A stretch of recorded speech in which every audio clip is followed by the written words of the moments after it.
आप सबका बहुत बहुत नमस्कार। कैसे हैं आप लोग? सुनाई नहीं दिया। कैसे हैं आप लोग? अच्छा भैया, यहां पे जीप पे कौन खड़ा होगा? आप आ जाओ, आप आ जाओ, आप आ जाओ। ये जो है उनके पीछे आप आ जाओ।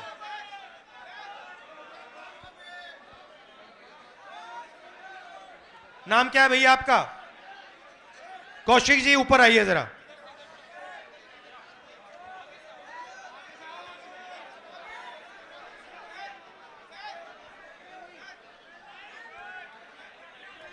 अब भैया देखिए, आपका नाम क्या? खड़े हो जाओ, खड़े हो जाओ भैया। नाम क्या आपका?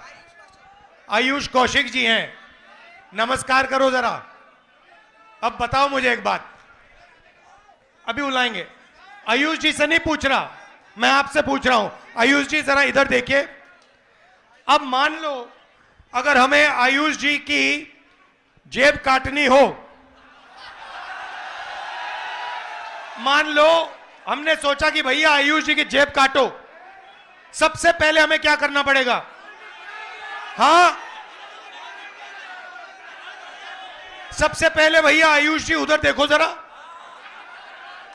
हाँ वो देखो भैया, ये देखो, इधर देखो जरा भैया, वो ऊपर देखो, फ्लाईओवर की ओर देखो जरा। ये पहले ये करना पड़ेगा, पहले इसका ध्यान भटकाना पड़ेगा। सही?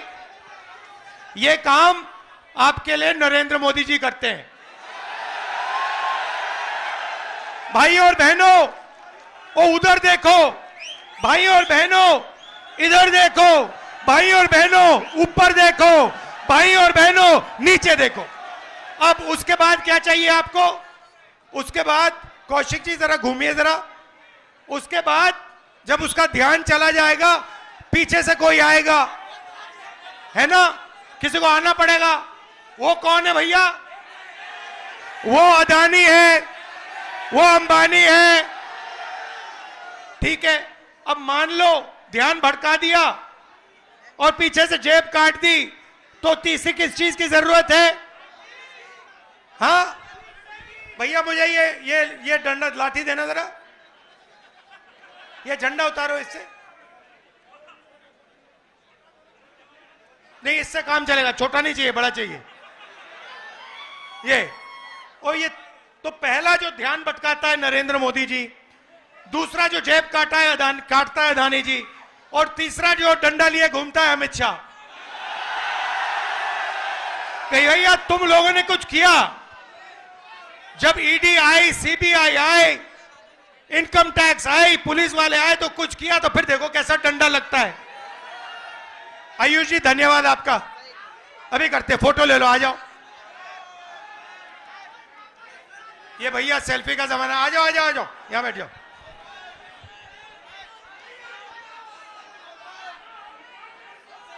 धन्यवाद। तो ये हुआ बीजेपी का सिस्टम। एक व्यक्ति ध्यान भटकाता है, कभी आपको बॉलीवुड की बात बताएगा, कभी आपको उधर देखने को कहेगा, कभी सर्जिकल स्ट्राइक की बात करेगा, मगर ध्यान भटकाएगा आपका। उसके बाद पीछे से अदानी जी आएंगे, जेब काट जाएंगे, और दूसरी तरफ तीसरी साइड अमित शाह जी चुप ऐसे बैठे रहेंगे, देखते रहेंगे कि अगर किसी ने कुछ किया तो मैं दिखाता हूं। यह इनका सिस्टम है। अब मैं आपसे सवाल पूछना चाहता हूं, इस देश में पिछड़ों की कितनी आबादी है? 50% पिछड़े हैं। इस देश में माइनॉरिटी की कितनी आबादी है? 15% माइनॉरिटी है। इस देश में दलित कितने? दलित भाई 8% नहीं, 15%। और आदिवासी कितने? 8%। जोड़ के बताओ मुझे, 50 और 15 कितना हुआ? 65। 65 और 15 80। 80 और 8 88। भाई और बहनों, मैं आपसे पूछना चाहता हूं, ये जो 90% जनता है इस देश में, दलित, आदिवासी, पिछड़े, माइनॉरिटी, इनको इस देश में कितनी भागीदारी मिल रही है? यह सबसे बड़ा सवाल है। आप सबसे बड़ी कंपनियों की लिस्ट निकालो। 200 कंपनियां सबसे बड़ी वाली, उसमें 90% का एक मालिक मुझे दिखा दो। आपको एक मालिक 90% का नहीं मिलेगा। उसके बाद आप मैनेजमेंट टीम में की लिस्ट निकालो, उसमें आपको 90% का एक नहीं मिलेगा।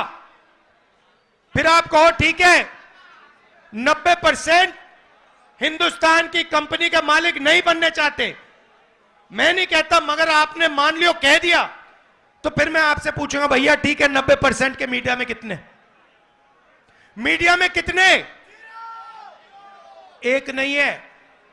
आप मीडिया के मालिकों की लिस्ट निकालो, आपको एक ओबीसी नहीं मिलेगा, एक दलित नहीं मिलेगा, एक आदिवासी नहीं मिलेगा, एक गरीब जनरल कास्ट का नहीं मिलेगा, एक माइनॉरिटी नहीं मिलेगा। फिर बड़े बड़े पत्रकारों की लिस्ट निकालो, 90% में से आपको एक नहीं मिलेगा। फिर आप मुझसे कहोगे नहीं राहुल जी 90% को ना मीडिया में भागीदारी चाहिए, ना हमें बड़ी कंपनियों में भागीदारी चाहिए। फिर मैं आपसे पूछूंगा ठीक है भैया बताओ प्राइवेट अस्पतालों में आपके कितने लोग? एक भी नहीं। फिर पूछूंगा भैया ठीक है प्राइवेट अस्पतालों में भागीदारी नहीं चाहिए, तो कॉलेज यूनिवर्सिटी में तुम्हारे कितने लोग? एक भी नहीं। अरे भाई तुम लोग हो कहां? तुम हो कहां? मैं बताता हूं तुम्हें। मनरेगा की लिस्ट निकालो, उसमें आप सब लोगों के नाम दिखेंगे। कॉन्ट्रैक्ट लेबर की लिस्ट निकालो, उसमें आपके सब नाम दिखेंगे। मगर हिंदुस्तान के बड़ी बड़ी कंपनियों में, हाई कोर्ट में, मीडिया में आपके नाम नहीं मिलने वाले। नरेंद्र मोदी जी आपसे कहते हैं कि ये सबका हिंदुस्तान है। ये सबका हिंदुस्तान कैसे है अगर इसमें 90% लोगों को कोई भागीदारी नहीं मिल रही? हमने मैनिफेस्टो में साफ लिखा है, मैं आपको रास्ता भी बता देता हूं। अगर 90% को भागीदारी चाहिए तो पहला कदम, जैसे जब हाथ टूटता है पहला कदम क्या कराते हो आप? एक्सरे कराते हो ना, तो वैसे ही पहला कदम जाति जनगणना है। इससे क्या होगा? 90% को पता लग जाएगा कि आप कौन हो, कितने हो, और सबसे ज्यादा जरूरी आपके हाथों में हिंदुस्तान का कितना धन है। बात समझ आई? आपको कहा जाता है कि भाइयों और बहनों एक दूसरे से नफरत करो। एक धर्म को दूसरे धर्म से लड़ाया जाता है, एक जात को दूसरी जात से लड़ाया जाता है, एक भाषा को दूसरी भाषा से लड़ाया जाता है, और फिर जो आपका धन है 24 घंटा आपसे वो धन लूटा जाता है।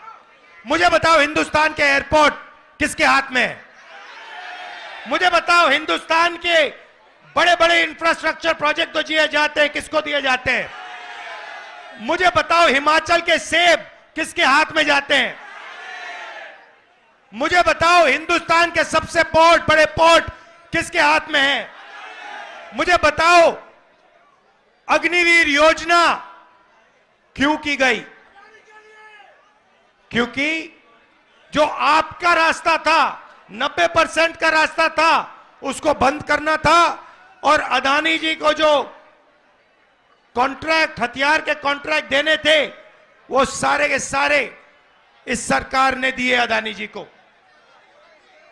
तो आपको जागरूक होना है, आपको यह सवाल पूछना है, हर रोज सुबह यह पूछना है कि 90% आबादी को इस देश में कितनी भागीदारी मिल रही है, कितना धन 90% के हाथों में है।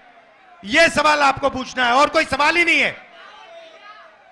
मैं कन्याकुमारी से कश्मीर तक 4000 किलोमीटर आपके साथ चला, 4000 किलोमीटर। उसमें यात्रा से एक नारा निकला, यात्रा से निकला, मैंने नहीं बोला, यात्रा से निकलता है, नारा निकलता है, नफरत के बाजार में मोहब्बत की दुकान खोलनी है। तो सबसे पहला काम नफरत को मिटाने का है, भाई को भाई से गले मिलाने का है। यह सबसे पहला काम है। देशभक्त देश को जोड़ता है, देशभक्त देश को तोड़ता नहीं है। देशभक्त मोहब्बत की दुकान खोलते हैं, नफरत के बाजार नहीं चलाते हैं। यह मेरा आपके लिए मैसेज है। आप जो भी करते हो करो, मगर सबसे पहले एक बात समझ लो, नफरत को नफरत से नहीं काटा जा सकता। कभी आपने देखा है कि नफरत से नफरत कट गई? जोर से बोलो, देखा है?